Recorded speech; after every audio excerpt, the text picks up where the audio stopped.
Hi, I'm Rosela Mosing. I'm a somatic-based whole life leadership and presence coach. And I'm Ellen Palmer. I'm a regenerative leadership coach and strategic advisor for purpose-driven women. We're coaches. And also friends. Welcome to the Presence Hour. We have cleared this hour to become present to what is and invite you to join us in a lively conversation. We'll explore what is coming up for us and illustrate how cultivating presence can help us gain new insights, perspectives, and ways forward. Let's come together and take the mystery out of presence by getting ourselves there now. Take a deep breath into your heart, and from here, we'll begin.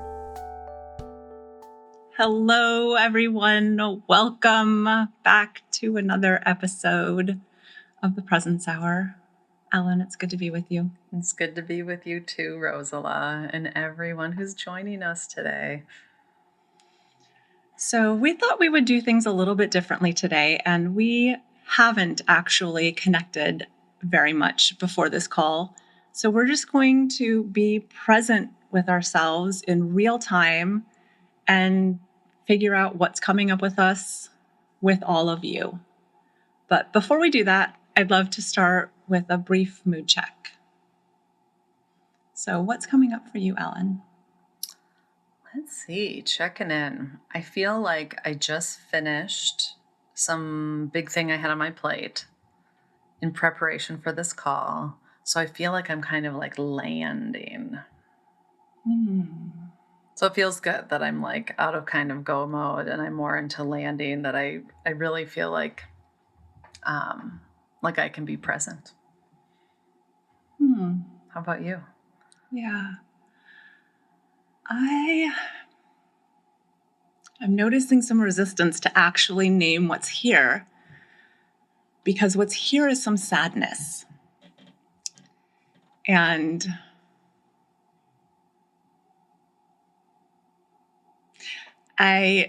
while I am fine with feeling sadness, I don't like to do it publicly.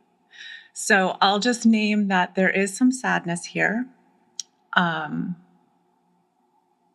There's also some joy in being together with you, and a little tension about the way that we're doing this, stepping into this unknown together, and some excitement about what might unfold.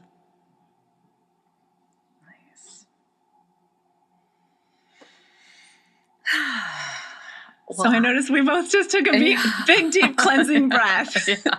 So I'll invite the listeners to do that as well if that feels appropriate. Yeah. And Rosela, I'd love to ask you, with the sadness that's present, is there anything, like, what do you need to hold that where you would like to hold it in this conversation? Yeah, I think, it's interesting. I was just speaking with another coach friend before this, and recognizing, I spend so much time all day, every day coaching people around the idea of acceptance. And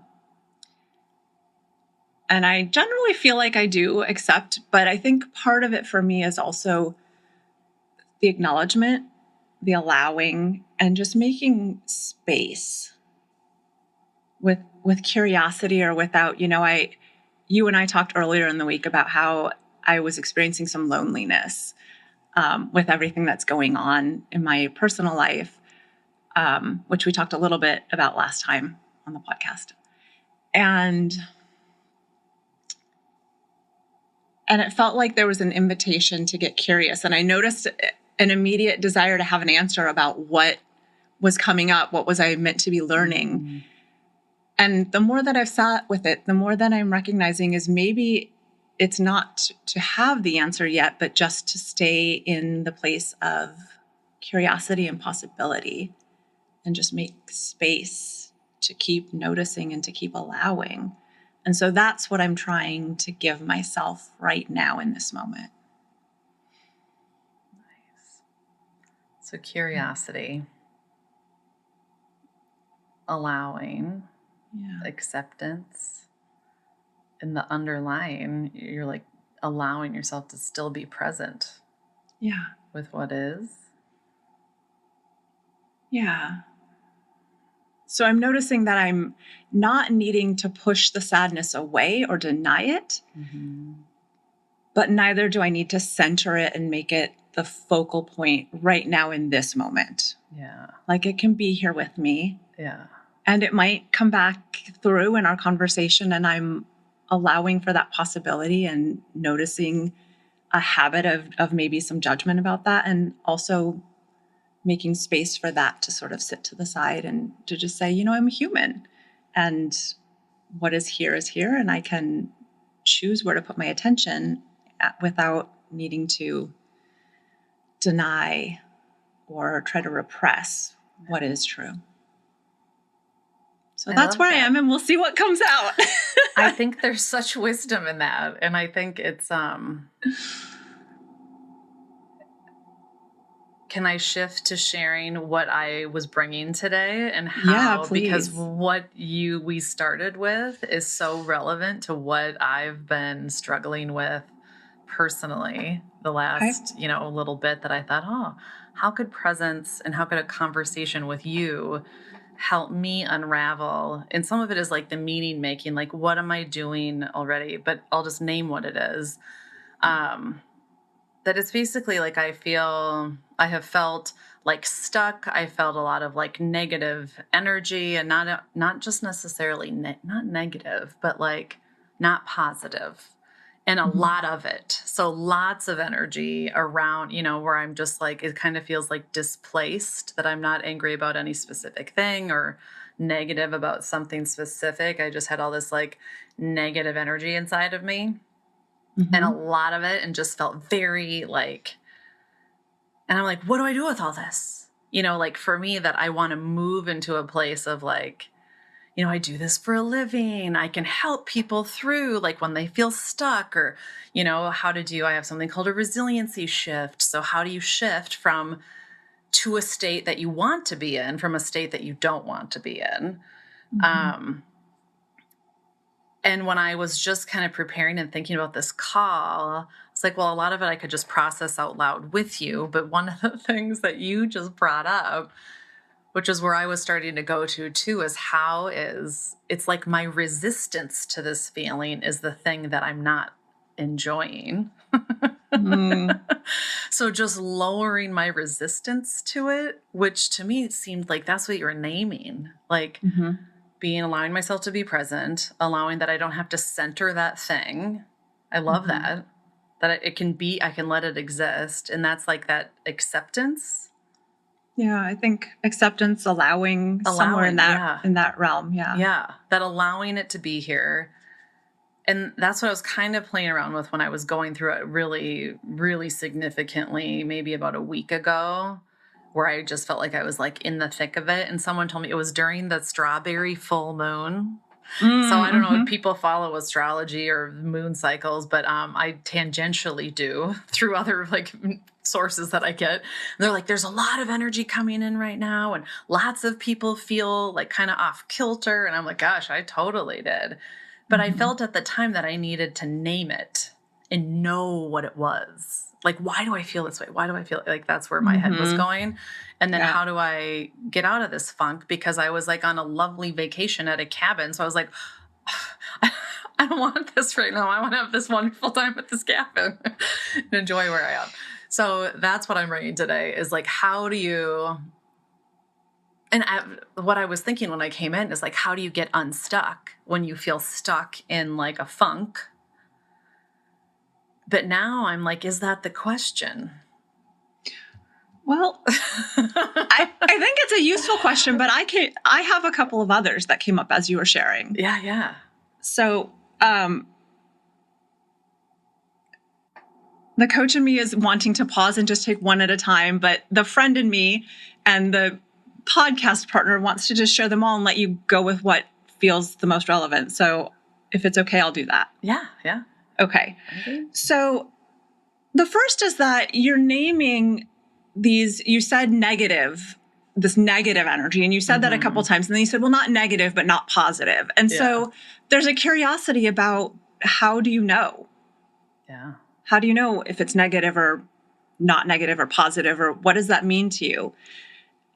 The other thing is I think it's such a common, I hear this so often, is why? Why do I feel this? Why is this happening? Why do I do this? And I understand that impulse. I feel like our brain, that's its job. It wants to make sense of things. And I have found that that is often the least helpful question to be asking, because I don't know that sometimes you just can't know a why.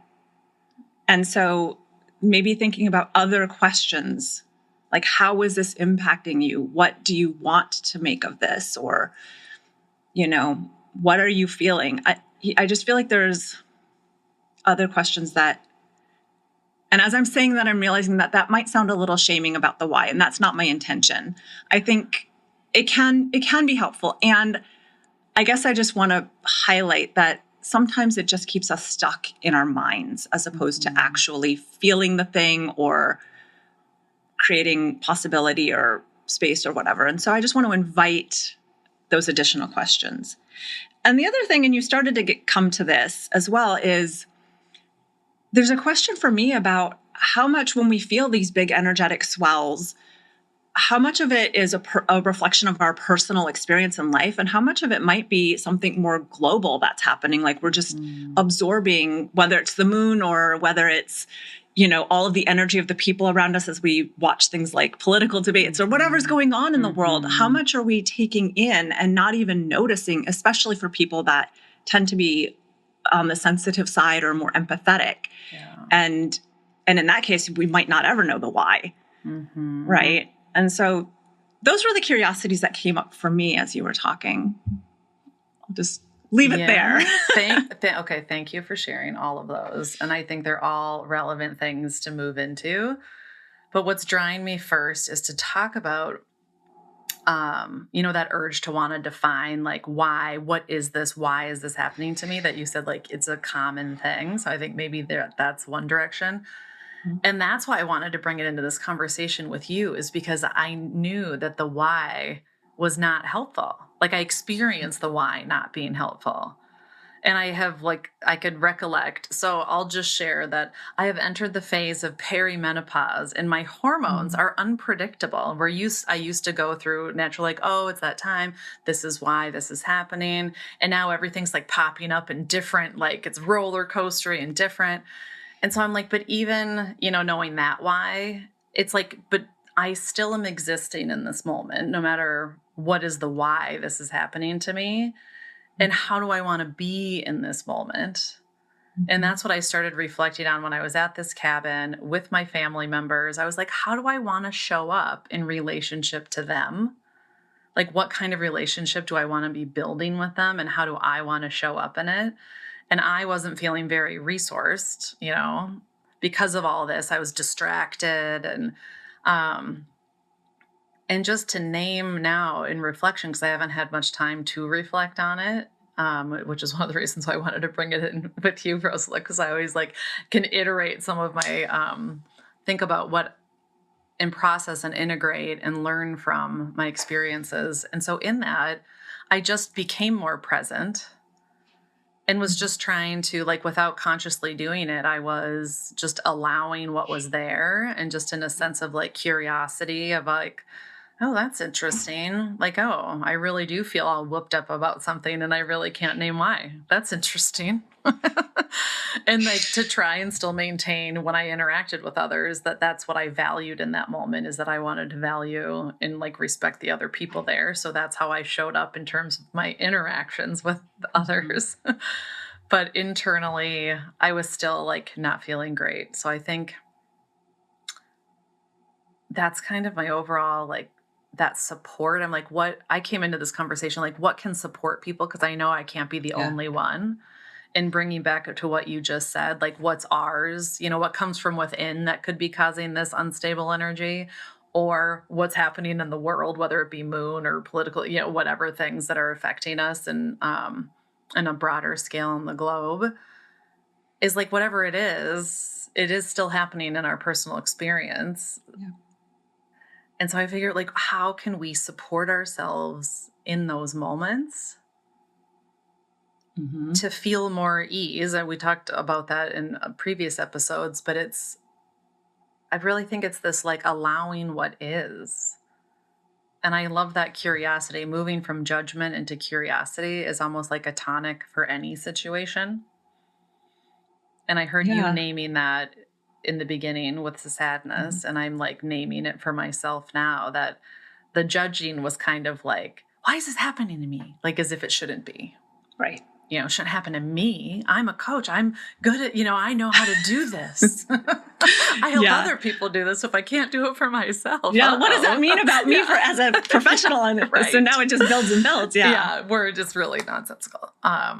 So yeah, that support. So I would love to hear your thoughts on that supportiveness, how we can support ourselves.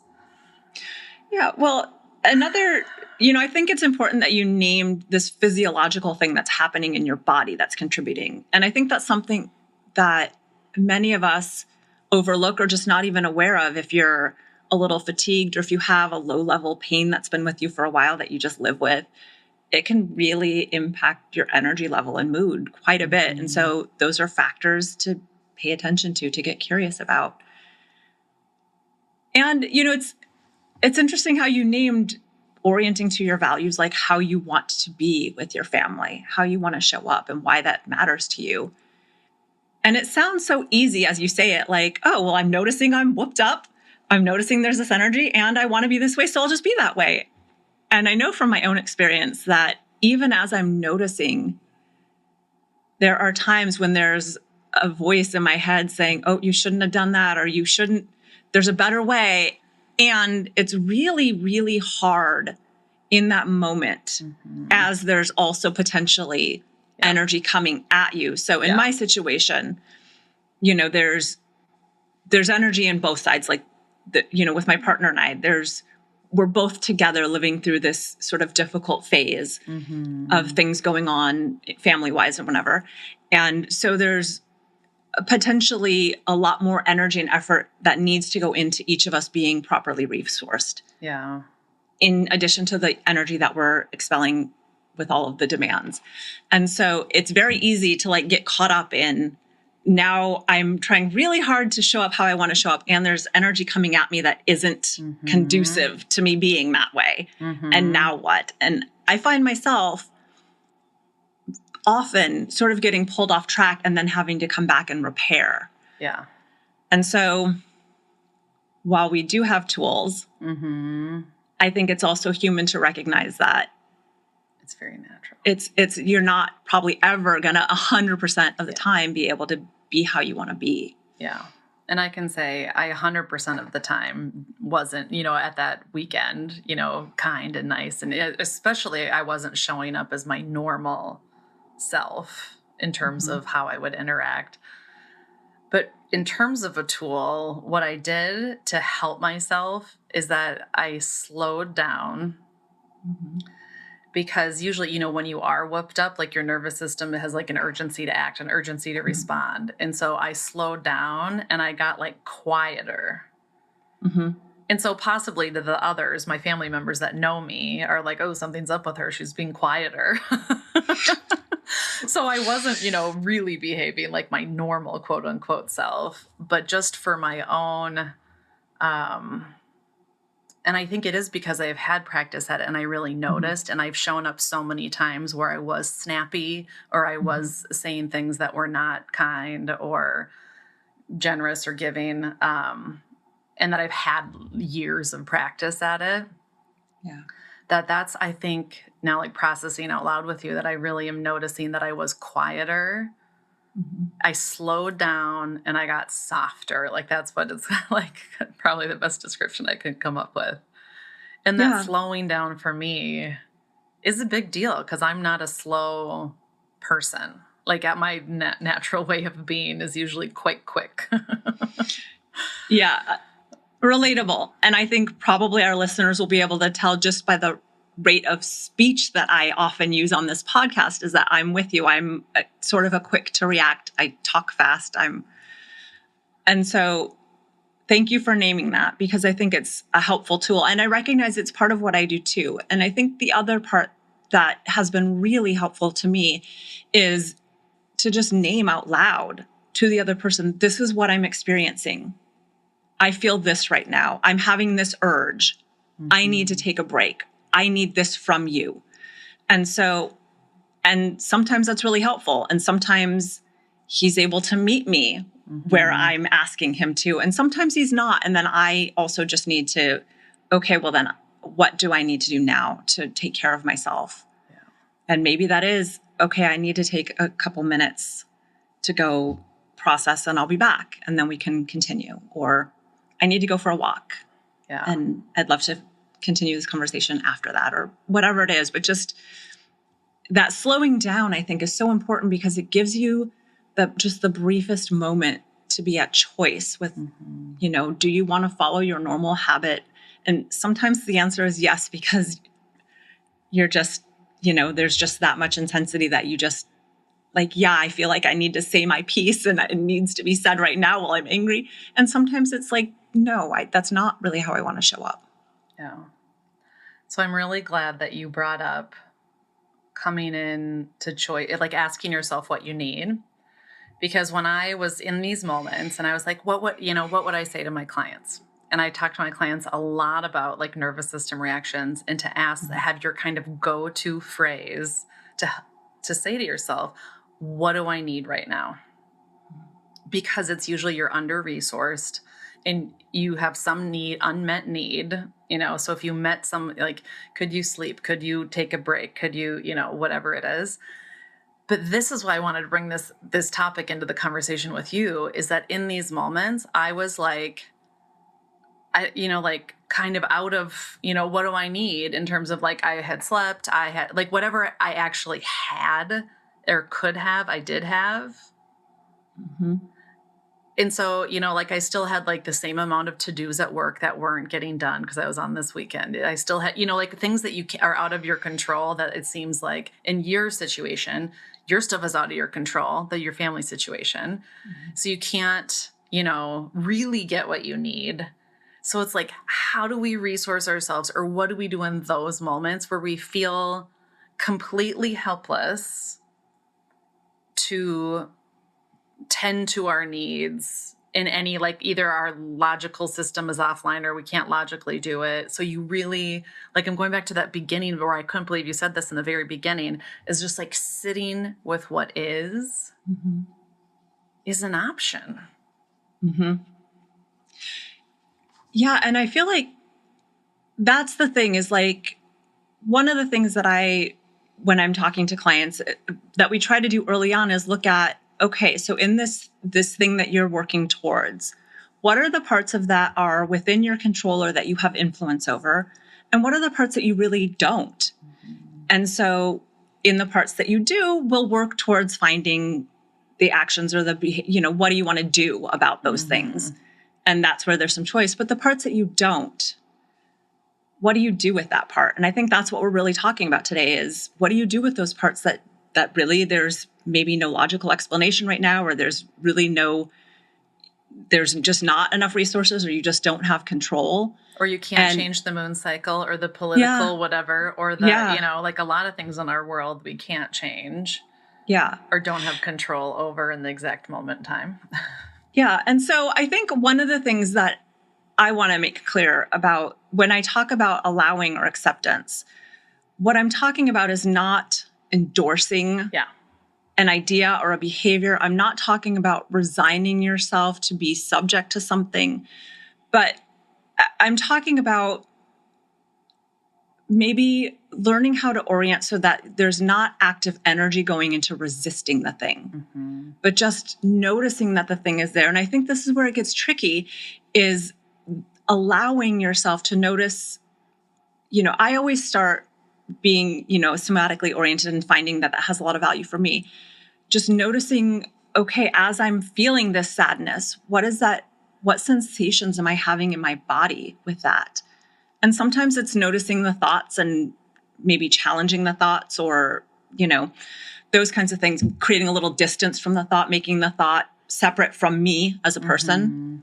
But really, a lot of times it starts with me as noticing the sensations, and often they're uncomfortable. And so that's a part of where the resistance comes, is like, this feels uncomfortable. There's like, I was thinking about this morning when I was doing my meditative practice about this sadness, and visual metaphors are helpful for me. And noticing that at that time, it felt like there was a hot air balloon in my chest, but the basket was a giant boulder. And the more that I sat with and allowed, the basket changed, and it wasn't a giant boulder anymore, but there was like a net holding the balloon down in place. And so, but that feels it feels uncomfortable to feel that heaviness in your chest and to feel like, and I think there's maybe some fear around, if I let myself feel this sadness, I'll be consumed by it. It will take over and I'll be in a depression that I can't get out of. Right. But what I have recognized is allowing myself to feel it, to let it be there, but not indulge it, not orient to it being the center of my identity or my experience. Is back the thing to it being you versus a feeling you are having. Yeah, exactly. And so I can have this uncomfortable feeling, and this is something we've talked about quite a lot on this podcast, is, building our tolerance for discomfort. And so that's one of the things that I've done. And part of how I've done that is taking regular walks, and in the rain, in the heat, in the whatever, in times that I didn't like. And so what I recognize now is it does feel uncomfortable, and I would prefer to feel something else. And as I orient to not trying to push it away or deny it, because I felt like the more I'm pushing it away, the bigger that boulder got, the harder, the denser it got. But if I can just let it sit there for a little while, that's when it shifted from the boulder to the net. It's not there. There's still sadness there. There's still uncertainty there that feels a little heavy. And it lightens, it softens just a little. It creates the possibility for a little more space, for a little more curiosity, a little more like, well, I don't know what the answers are going to be. And this is the constant struggle for me, is like trying to plan and prepare and support myself, and being with what's actually happening right now in this moment, which again, we talked about a little bit last time, but that's the orientation that I find myself surfing back and forth between. Yeah. But it all starts with that and I think there's degrees. Allowing might be a degree before accepting. There might be another degree. And what I find is, if I can't, and sometimes the answer is no, I really do feel really resistant and I can't authentically allow this feeling right now. I don't want it. Yeah. And then I just will shift to, okay, well, now I notice this resistance is here. And can I allow that sensation of resistance to be here? Because that feels a little different. That's usually like a pulling or a pushing. It's a slightly different sensation. So can I allow that sensation to be in my body? What about for you? Yeah, I'm coming back to that. We have talked in terms of about sitting with discomfort. What you started with is that going into the somatic element of it. Because for me, then at the very end, you were starting to go back into your thoughts and being like, can I do this? Can I do, is that, kind of negotiating with yourself logically over what that is happening in your body. Because all emotions, they have your brain is sensing them, and what it's sensing is the feelings inside your body, and then identifying it as an emotion or, whatever it is.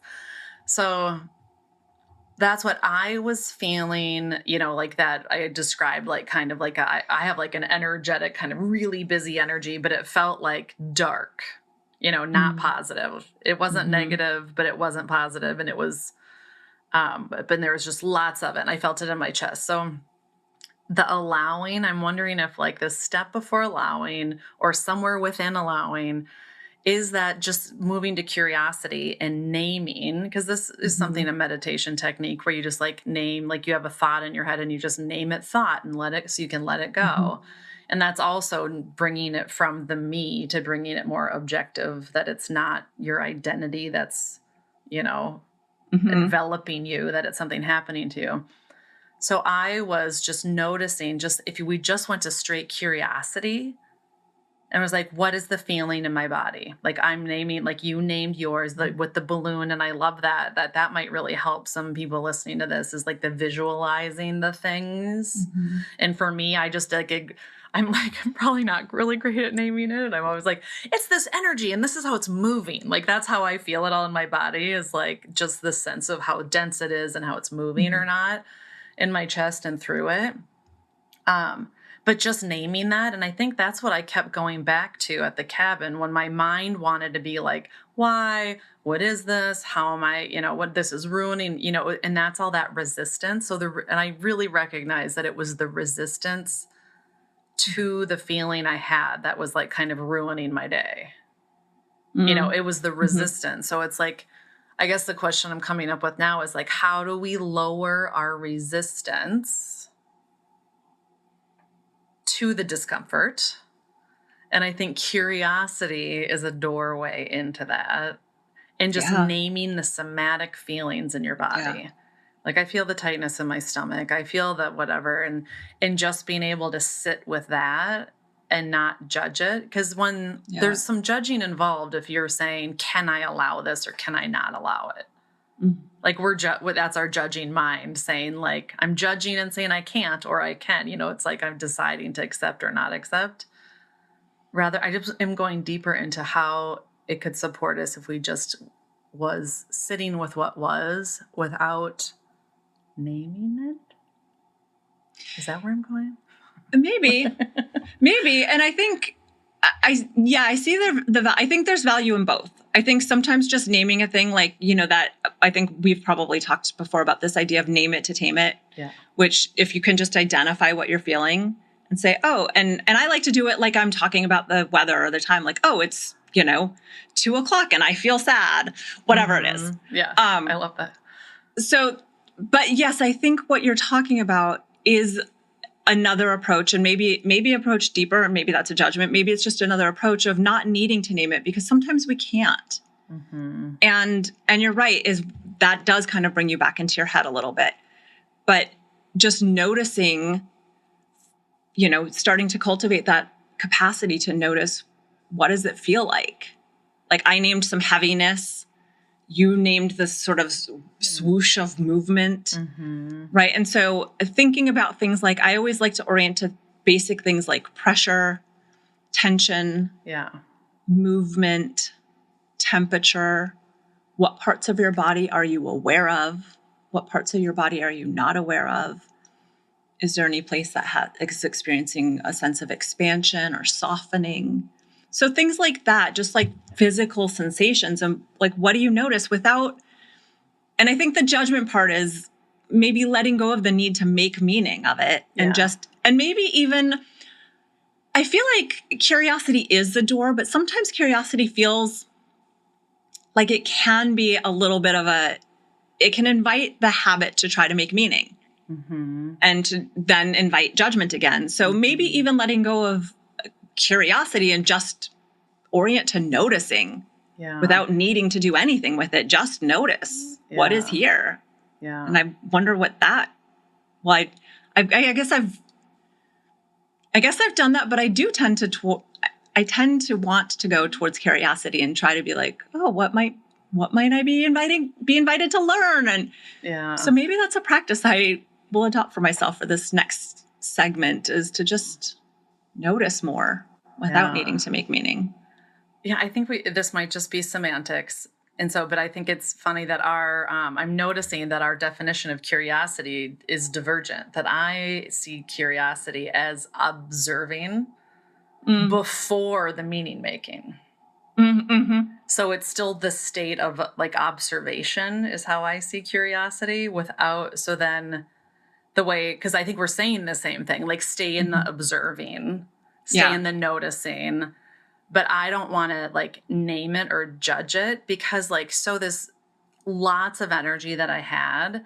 I read this book about how other cultures like assign, their emotions are very different than like Western type of emotions, how we, you know, like they would label anxiety in very different ways, that if we're like, oh my gosh, if we feel like this, we don't like it. It is negative. Like to us, it's negative. So it kind of goes back to my judgment that I was really like, it's not negative energy, all this swirling and whatever, but I'm labeling it in my, you know, not good category. Because it's not my ideal way of being or something. So I think throughout this, I was processing like how, like to move out of a place of judgment, like back to that, and stay an observing, because it wasn't bad. It just is. It sounds like it just was maybe a little uncomfortable or a little unfamiliar. Yeah. And so I'm jumping to like bad, but that's what I guess I'm trying to like, how can we increase our tools as humans, you know, kind of what's the paradigm shift to exist even in this world where more things are coming at us all the time. Like we have more information, global information all of the time, every day. It increases the amount of information that we get. And a lot of it is not like happy, great news, right? Yeah. And so there's going to be a lot more energy influxes of things that might not be, you know, it's just more. And so how do we equip ourselves? That's like my big question. And is it this being with what is, instead of our urgency to label things as bad or good, to just be more neutral and be like observing what is? Yeah, I agree. And I think the way that we are relating to curiosity is similar, but I think I have observed that it can easily fall into that. Oh, I'm curious. That means ask questions. That means jump to conclusions. So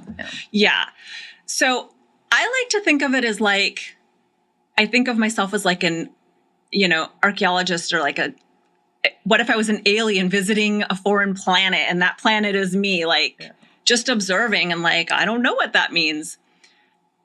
And I think it's interesting how you're talking about this book that sort of talks about the meaning making of different emotions. And it brought to mind something that I had heard once that has stuck with me, is this idea that anxiety is just excitement without the breath. Interesting. Now, I don't know how true that is, but I think that maybe there's some possibility in it, and that the way that because if you think about it, the sensations that you feel if you are a thrill seeker and you enjoy roller coasters, the physiological sensations you feel on going up a big climb right before and going down the big descent might feel a little similar to what you might physiologically experience walking down a dark alley at night. But you would label those experiences very, very differently. Yeah. And, you know, for good cause, one seems more dangerous than the other, perhaps. Yeah. And there's maybe arguments that could be made about which one is actually more dangerous. Yeah. Right. So I think that is part of it, is just noticing what we tend to label as bad and see if there's room to orient to that differently. And something that you've said a number of times that really I find very helpful is the idea of thinking about how can this be happening for me rather than to me. And so that is another, I guess, just window into curiosity for me, that if I can stay in the openness of it is helpful. If I start to be trying to jump to conclusions, maybe isn't, but it's a good reminder and invitation for me to let my mind start to be more open and curious and to look for possibilities as opposed to just limitations. That's such a great invitation. Well, I will thank you for it. Well, just looking, you know, for the possibility in things, what you just said there at the end, and new perspectives on what is happening instead of jumping to because our brain does make conclusions based on our previous experience. So it's like, that's what I'm trying to like kind of push the bounds out of that and get out of like, what did my brain decide to tell me? Because that's what happened the last 20 years versus like, how is now and different and not like the brain can't assign, like it's kind of an outdated processor, like I don't want it to assign the last 20 years of like what it's like good at doing. I want to like open up new space. And I think you said that in the beginning too. I just want to go back to the very first 2 minutes of what you said, because you said spaciousness too. Like, what do you do around it? Like it's there, you allow it's just, you were naming like being with what is and creating more spaciousness around it. And you weren't like naming, and it's not like a forever thing. I don't know if we've touched on that yet. Because I really liked what you had shared, that hot air balloon, the more you sat with it, it transformed. And that's like what the researchers say, that like any emotion, it only lasts 90 seconds unless you feed it or fuel it somehow with thoughts from your brain. And so it'll pass or transform. And to know that everything is temporary. That I think that was one of the things when I was at that cabin, I was sitting with like, okay, it's still here, but like, I know it's temporary. So sometimes I'd check in and be like, all right, is it still going on? Has it gotten any better? And then I'd like go and like try and like, do some task I was doing or something. But, well, that's an interesting thing that you're pointing out here. And that I think can be helpful. And it might feel like it's taking us out of presence, but I wonder if it is sometimes like there's value in looking inward and paying attention. And I think there's also value in, we have this idea that we talk about, like there's the being and the doing. And sometimes over focus on the being creates this habit of what's sometimes referred to as navel gazing, right? So if we become hyper vigilant about our experience and what's wrong with us or what feels uncomfortable, and we're focusing so much on those things, it can make our brain look for more of them. And so in this instance, you did what you could do. You noticed your sensations. You decided how you wanted to behave in line with your values. Try to behave, yes. And then you decided to just go do other things, to put your attention on other things for a little while. Yeah. And really it was that I wanted to be present in the moment. So that whole being, doing, that I think a lot of being is being connected, like fully connected with the people in the surroundings. And when you sever that connection, sometimes with that navel gazing or, the internal. So I think that's kind of an interesting thing, which is probably a whole nother hour of like, but to play with this internal focus versus another way to be present. Like when we do a guided meditation, and at the end of the guided meditation, I say, okay, come back to the present, but we were present. So I've had like an inner conflict with myself when I say that at the end of a meditation, because I'm like, well, back to the present moment and connecting with your surroundings and connecting to the world. And how that can help us through, because this is one thing that we haven't talked about yet, is that I was thinking of like, what are other tools or ways to support when you feel like, you can't move the stuckness, or maybe you're not meant to move the stuckness, or it's like, let's say it's like energetic stuff coming in or hormonal from within, and you can't really do anything about it. How do you like make the best of it? And so one thing, connection, that I wasn't thinking about before that you just brought up, is really connecting to my surroundings, because I was in nature and I kept going for that naturally, is like, observing the trees, where I was walking, the beauty around me, and they have relationships and connection to others, like can kind of be a balm or salve, for the feeling, the loneliness, when you feel like you're just, I'm having this and no one else is kind of thing, and you're separating yourself. So that connection. But the other direction I want to go in and ask you about, I know we're kind of getting towards the end here, but I listen to sound because I took, I got like certified as a sound healer, and I go back to thinking about, I play the crystal sound bowls, but I listen to like frequencies because I know about sound healing, and just that like your brain attunes to, if like listeners aren't familiar with this, your brain attunes to sounds that you're hearing around you. And there's different brain wave states. So there's like white noise, or where like, it's kind of your brain is agitated and in an agitated state, and the waves are really harsh and up and down. And then the opposite is like, really smooth waves that like in a meditative state or when you're sleeping or in an alpha wave state where you're like creative and peaceful.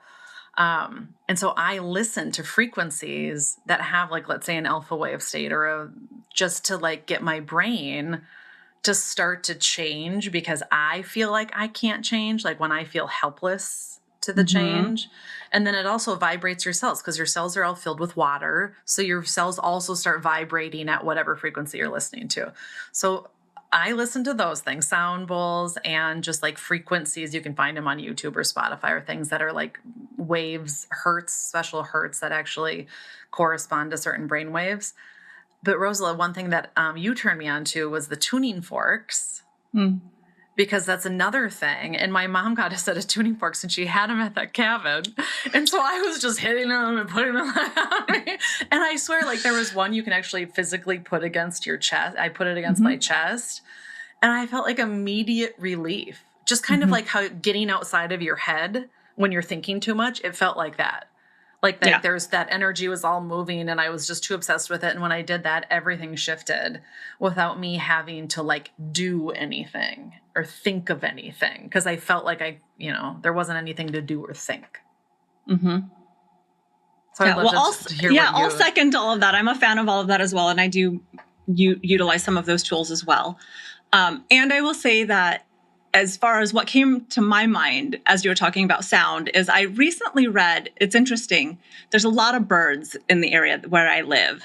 And for a long time, I wasn't so attuned to actively listening, like when I'm out. But as I've become more interested in becoming aware of all of the channels of awareness that, of input, I have started more actively listening. And I recently read that there is something about listening to bird songs that is naturally calming to the human nervous system because birds don't sing when there's danger. And so it's just a cue for us that the environment around us is a safe environment. And so I've been paying more attention on my walks to actively taking in the birds. So if you live somewhere that has birds, if you don't have tuning for, there are lots of free resources on YouTube for all of the things you mentioned, but just opening a window or stepping outside for a moment sometimes is helpful for me. And the other thing, and this does require a more active engagement, not as passive one. And I love all of the passive ones because I think sometimes that's what we need is to just let something wash over us. But, you keep talking about this like swell of energy and this big movement. And I'm just wondering like what it would feel like to move your body in alignment with that swell. And like, if you could feel like this is what it feels like and maybe like, whatever that looks like and maybe just actually move through it, what that would be like, because that might also help it flow through or release. So that's another curiosity that I have. Yeah. I love that you just said that because I literally just told a client or I suggested an invitation to, they're processing something. They're going away on purpose at a retreat to process things.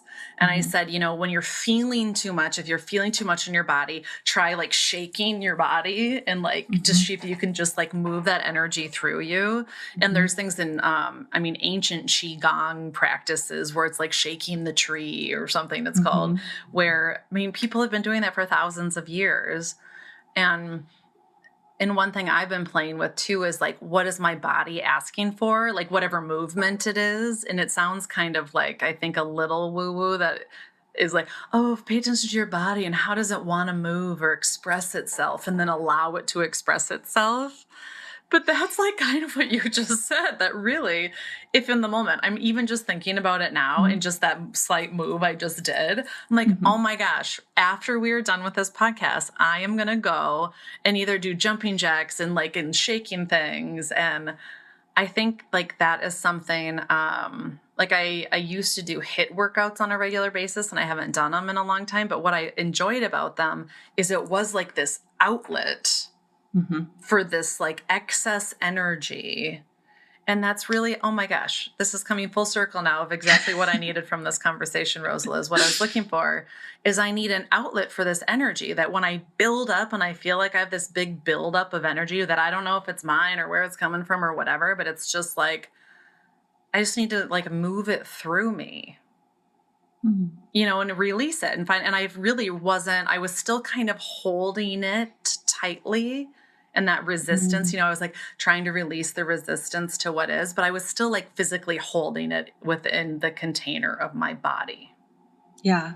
And was not letting it flow, like literally getting some energy release when I obviously articulated very clearly that I had like excess energy in my body. And now it seems like such a simple solution. Well, this is why we talk about these things. And I'll just share one more thing. And then we can, see if, but I'll just also share, because sometimes you're not in a place where that's an immediate option. And so like at the beginning of this conversation, I named that part of what I was feeling was a little tension. And that physical tension, part of it is just the ergonomics of the chair that I'm in. Part of it is feeling like I need to sit somewhat still because I'm on camera right now. But noticing that physical tension throughout our call and noticing that my body does need to release that and I can't just wildly shake. And so what I've been doing in this moment as we've been talking is consciously breathing into the places that I'm feeling the tension. So for me, it's kind of mid back, gets a little tight, and into my neck and shoulders gets a little tight sometimes when we're sitting here talking. And so I just consciously imagine the air going specifically into those places as I'm breathing and expanding in all three directions. Like I kind of imagine, this is kind of getting into diaphragmatic breathing, but imagine that there's a tire around my waist or something and I'm inflating the tire as I breathe. So it's really filling up those places of tension. And that has been, even as we're talking through here, a way that I keep orienting to letting some of that excess energy out, even in this moment when I can't do some of those other things that I might want to do. Love it. I love it. With that invitation, I started naturally exhaling, and on my exhales, I was like exhaling and imagining essentially that the energy was leaving, my excess energy was leaving my body on my exhales. So that's interesting that you were playing with the inhale and I immediately, as you were talking, started playing with the exhale. So there's so many ways. It's like back to really the woo-woo, like listen to your body. What is it asking for? And allow it to do that. Yeah. And back to that invitation of curiosity, because you might not know. If you're not used to listening to your body, that might sound odd, or you might not know what that means. So just try certain things. If you have an impulse to move a certain way, try it and see what happens. Yeah. Follow the odd ideas and impulses that you have, as long as, keep yourself where you're not going to get hurt. Yeah. but yeah, just play. Like that's a big part. Experiment. I like that. So the play, but I know in our coach training, that was what they, talk to us about, like, how do we approach clients with these kind of new weird things to try with their bodies? And they're like, are you willing to experiment? Do you want to try and experiment? Because that's like, it's playful. It's, I can try it.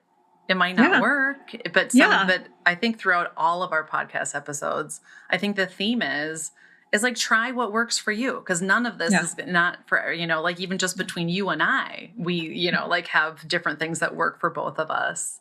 And so it's, all about, that's the invitation before we're going to move into a guided meditation now here at the close of the hour. But is that an invitation to experiment and like be playful with it, of like seeing what does work. Yep. Yeah. So on that note, unless there's anything more you'd like to say about that, I would love to invite everyone that's listening, including you, Ellen, into a little experiment with me. And so this is going to be, I'm going to attempt to do something a little different here. And so if you're not in a place where you can stand up and move around, then I'll invite you to maybe pause, bookmark, come back, because I do want to try a little bit of an active movement-based practice today. And so for logistical reasons, I won't be moving with you because I do need to stay in front of this microphone so you can hear me. But if I don't know if you have enough space in your space, Ellen, to get up and move around, but I would invite you to if you do, if you'd like to. Otherwise, we'll invite the listeners to participate, and I'll be especially interested in hearing any feedback on this one. So with that, and you'll see if you're watching the video, I'm remaining seated as well because I'm not prepared for movement. Okay. So, but I will move in my somatic mind. So I'm going to invite you, if you're someplace where you can quickly go out and go for a brief little walk up and down your street or around the block, feel free to do that. Otherwise, just feel free to move around the room that you're in. And so I'm going to invite you to just start by just walking around as you would normally walk around. And just give yourself a moment to get comfortable with moving through your space. And just start to notice, what is the pace that you're moving at?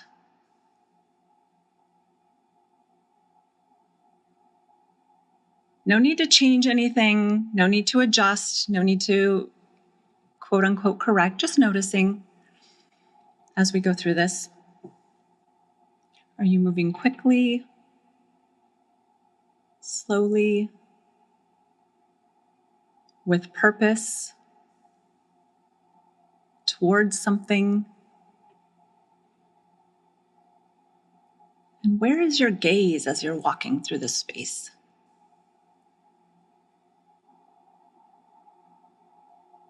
Are you taking in specific objects, sort of looking aimlessly? Are you noticing your feet or what's in front of you?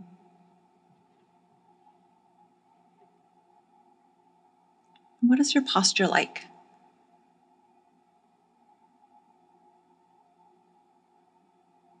Do you feel upright and aligned? Do you feel like you're leaning forward or back at all?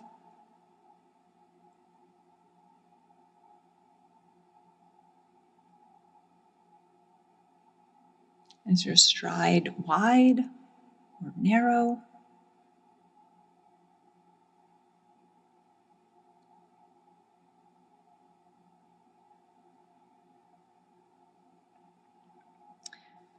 If you think about your body as an energetic being, there was one place in your body that you felt was pushing or pulling you forward. What part of you is that that's leading as you walk? Some of us, it might be our forehead. Maybe it's the back of our shoulders. Maybe it's your belly or pelvis. What do you notice in yourself?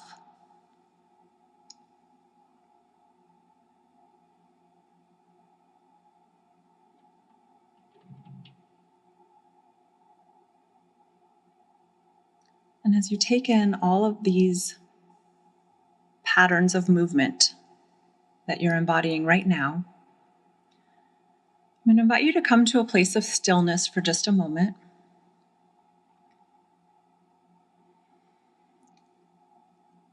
And get your feet aligned underneath your hips and your shoulders aligned over your hips in a stance that feels supported, wide enough to feel stable and to take up your full space, but not so wide that you feel like you're taking up too much space and having to stretch to extend yourself. And just notice what that feels like.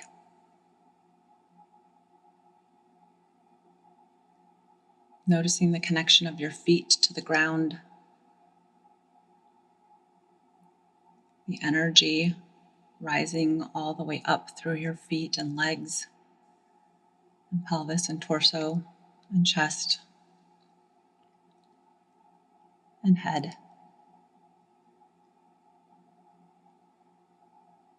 Helping you to feel aligned top to bottom.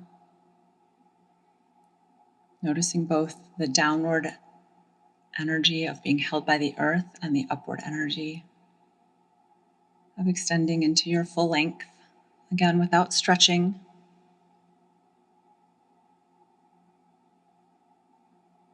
And if you have trouble feeling this, maybe think about the visual of being a marionette with a string extending through the back top of your head, holding you there. Again, not stretching, just being held. You might also think about your back stretching down and your front relaxing up. And noticing again the side-to-side balance. And then taking that front to back balance. And you might rock back and forth on your feet. Noticing this central place where you feel solid and balanced and strong. And sort of orienting to that center of gravity just below your belly button. And you might even put a hand there. You can put your hand on your front and back if that's helpful. And that low belly. Noticing what it's like to make contact with that center and feel that in your body. And now, if you've had your eyes closed, I'm going to invite you to open them again and maintain that connection, that sense of connection to that center. And I'll invite you to begin to move again from that center. Let that center point pull you forward just one step. And notice what that feels like.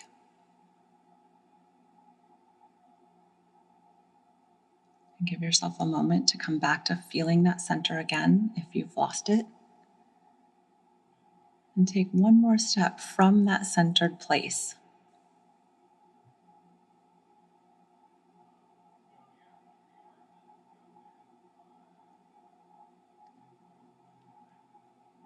And now give yourself just a moment or two to try to walk freely in your space, orienting to that center as the part that's leading you.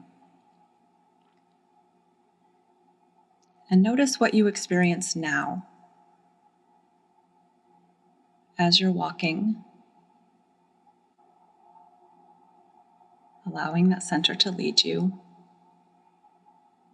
What is your pace like now? What about your gait?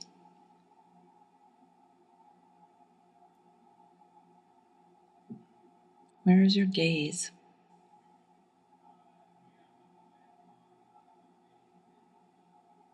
What are you noticing?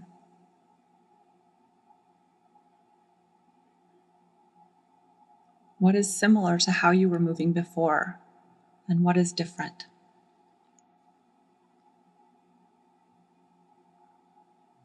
What is similar to each of these with how you normally move through your life? How do you pursue your goals? How do you interact with others? What do you notice about the way that you move through the room from center or without being centered that feels similar to how you move through life?